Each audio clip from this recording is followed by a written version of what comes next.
होए हमें का हानि, चेर छोड़ना होए अब रानी। अर्थात कोई भी राजा बने, हमें क्या फर्क पड़ता है, मैं तो दासी हूं और दासी ही रहूंगी। रामचरितमानस की ये चौपाई आज मैं लोकतंत्र के चुनावी पर्व के लिए कह रहा हूं, क्योंकि अगर आपने भी ऐसा सोचा तो ये गलत होगा। नमस्तुभ्यम, आप देख रहे हैं कैपिटल टीवी। मैं हूं आपके साथ अरुण कुमार। आप अपना खास कार्यक्रम थर्ड आई देख रहे हैं। बधाई हो, जिसका 5 वर्षों से इंतजार था वो दिन आ गया है। उत्तर प्रदेश में चुनावी पर्व का आगाज हो चुका है। आज पश्चिमी यूपी के 11 जिलों के 58 सीटों पर मतदान हो रहा है। सबसे पहले आपसे आग्रह है कि आप अगर योग्यता रखते हैं, यानी मताधिकार का अधिकार रखते हैं, तो इसका प्रयोग करें, क्योंकि ये पर्व न सिर्फ 5 वर्षों के बाद आता है, बल्कि आपको आपकी सरकार चुनने का अधिकार देता है।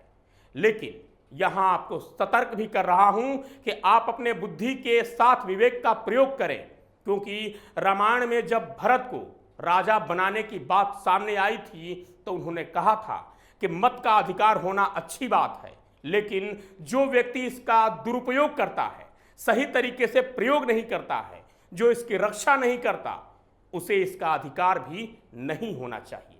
तो आप सोचें, समझें और मतदान करें, क्योंकि आपका एक एक वोट प्रदेश का निर्माण करता है। अपने निजी लाभ या किसी के कहने पर नहीं, बल्कि प्रदेश के लाभ को देखते हुए मतदान अवश्य करें।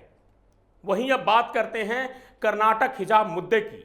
कर्नाटक हिजाब का विवाद अब सिर्फ विवाद नहीं रहा, बल्कि इसे राष्ट्रीय मुद्दा बना दिया गया है और कर्नाटक से शुरू हुआ यह मुद्दा अब दिल्ली पहुंच चुका है। इसी के साथ एक बार फिर इतिहास को दोहराया जा रहा है। दिल्ली में शाहीन बाग पार्ट 2 शुरू हो गया है। जी हां, वही शाहीन बाग जो CAA के मुद्दे पर चला था, अब हिजाब के समर्थन में फिर से वही उसी शाहीन बाग को शुरू किया गया है, जिसमें मुस्लिम महिलाएं एक बार फिर सड़कों पर आकर आंदोलन कर रही हैं। लेकिन क्या एक बात आपने समझने की कोशिश की है कि यह आंदोलन इन चुनाव से पहले क्यों, चुनाव से एक दिन पहले ही क्यों?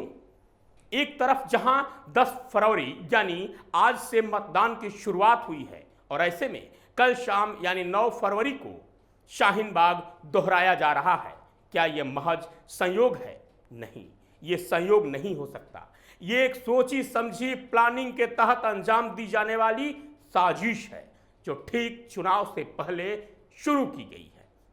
क्योंकि हिजाब मुद्दे के बारे में आपको मैं अब जो बताने जा रहा हूं, उसे सुनकर और समझकर आपको मेरी बातों पर विश्वास हो जाएगा। क्या आपने सोचा है कि कर्नाटक विवाद के पीछे का असली कारण क्या है? आखिर इसका साजिश करता कौन है? तो आप कहेंगे कि वो 6 लड़कियां जिन्होंने हिजाब पहनकर कॉलेज में जाने की जिद ठान ली और क्लास में एंट्री नहीं मिलने पर विरोध किया, वीडियो बनाकर सोशल मीडिया पर डाला। लेकिन ये सच नहीं है, क्योंकि ये लड़कियां तो सिर्फ मोहरा हैं। जो सामने है और जो सामने होता है, सिर्फ वही सच नहीं होता।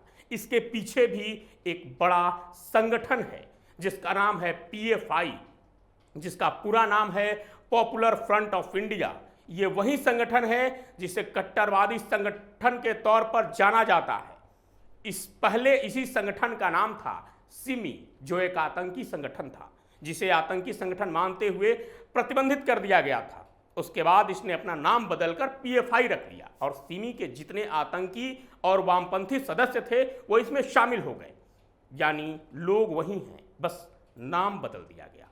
इसी PFI की छात्र इकाई यानी छात्र संगठन है CFI, campus front of India.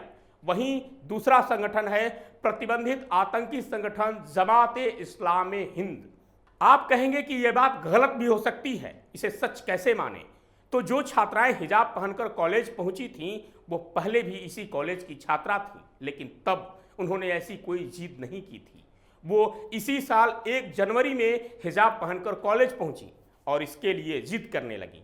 एक रिपोर्ट से खुलासा हुआ है कि ये छात्राएं साल 2021 के नवंबर-दिसंबर महीने में PFI के छात्र संगठन CFI से जुड़ी, संगठन का सदस्य बनी ये बात इन छात्राओं ने खुद भी माना है कि कॉलेज में इन्होंने हिजाब पहनना दिसंबर 2021 से शुरू किया था।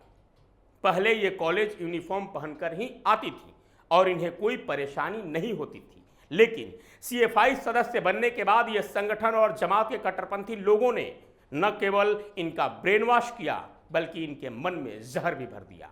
आपको यहां ये भी बता दें कि केरल और कर्नाटक में कैंपस फ्रंट ऑफ इंडिया और जमाते इस्लामी हिंद, जिसका नाम पुलवामा हमले में सामने आया था, जिसके बाद सरकार ने इसे प्रतिबंधित कर दिया था, तो जमाते इस्लामी और पीएफआई जैसे संगठनों ने अक्सर मुस्लिम युवाओं को कट्टरपंथी बनाने पर जोर दिया है। कट्टरपंथी इस्लाम संगठन केरल की तुलना में कर्नाटक में कम सफल रहा, वहीं केरल के युवाओं को पीएफआई गुमराह करने में अधिक सफल रहा। अब ये अपना पांव कर्नाटक में भी जमा रहे हैं।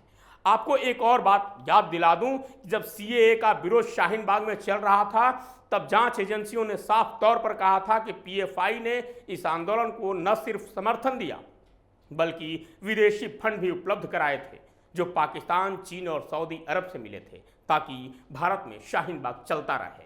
यही नहीं, यहां एक और बात ध्यान दीजिए कि इस विवाद के बीच मुस्कान नाम की लड़की का अल्लाहू अकबर कहते हुए जो वीडियो वायरल हो रहा है, उस वीडियो को न सिर्फ भारत के कट्टरपंथी सपोर्ट कर रहे हैं बल्कि उसकी सराहना पाकिस्तान ने भी की है और इसे हिंदुत्व को जवाब कहा गया है।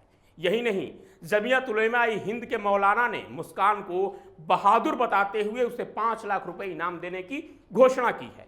यहां ध्यान दीजिए कि ये कोई पहली घटना नहीं है, इससे पहले भी कई बार कभी 10 लाख, कभी 11 लाख, कभी 50 लाख तक इनाम देने की घोषणा की गई है। ये जांच होना चाहिए कि क्या ये इनाम वास्तव में दिए भी जाते हैं या सिर्फ हवा में घोषणा की जाती है, और अगर ये पैसे दिए जाते हैं तो किसी मौलाना के पास इतने पैसे कहां से आए। अगर नहीं दिए जाते हैं तो ऐसी घोषणाएं क्या सिर्फ हिंदुओं को नीचा दिखाने के लिए की जाती हैं कि आपने हिंदुओं और हिंदुस्तान को चुनौती दी, इसलिए आप इनाम के हकदार हैं। अब इस कनेक्शन को समझिए कि एक तरफ जहां कर्नाटक में हिजाब विवाद बढ़ता है, हिंसक होता है, वहीं पाकिस्तान इसका समर्थन करता है। पीएफआई से जुड़ी लड़कियां हाईकोर्ट पहुंचती हैं और यूपी चुनाव से ठीक एक दिन पहले शाम को शाहीन बाग शुरू हो जाता है। इनाम की भी घोषणा होती है, यानी यह भी बताया जा रहा है कि इस बार भी पैसे मिलेंगे, इसकी कोई कमी नहीं है। क्या यह सब महज एक संयोग है? नहीं, ये एक साजिश है। ये बताने और समझाने के लिए ताकि चुनाव मोड को तुष्टीकरण का रंग दिया जाए और मुस्लिम वोटों को अपनी तरफ मोड़ा जाए।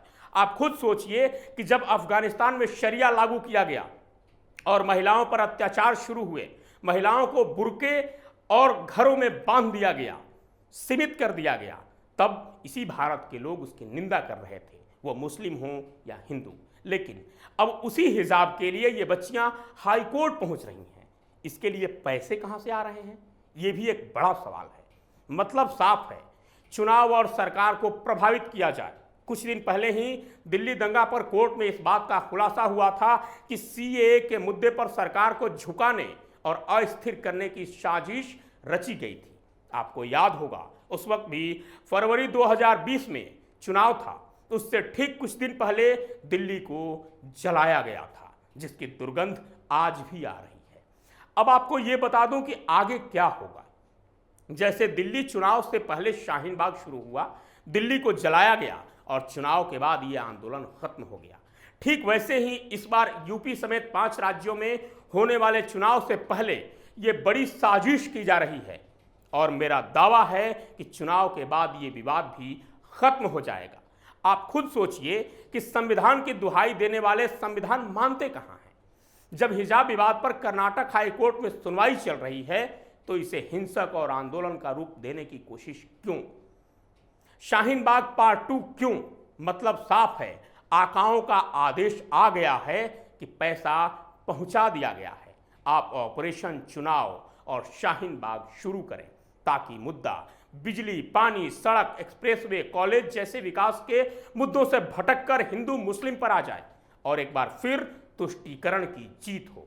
लेकिन भारत को, भारतीय संविधान को और भारत के लोकतंत्र को आप पर, अपने देशवासियों पर, वोटरों पर भरोसा है कि वे दिल से नहीं बल्कि दिमाग से फैसला लेंगे और एक बार फिर लोकतंत्र की जीत होगी। साथ ही आपसे एक आग्रह है, आप सतर्क और सावधान रहें, क्योंकि एक बार फिर शाहीन बाग बनाने की तैयारी हो रही है। साथ ही देश जलाने की भी तैयारी चल रही है और इससे बचना है, खुद को बचाना है तो अपने विवेक से काम लें। यही आपके भविष्य को सुरक्षित करेगा, आपके काम आएगा। आज के लिए थर्ड आई में इतना ही। कल फिर मिलूंगा किसी नए विषय और शोध के साथ। तब तक के लिए विदा।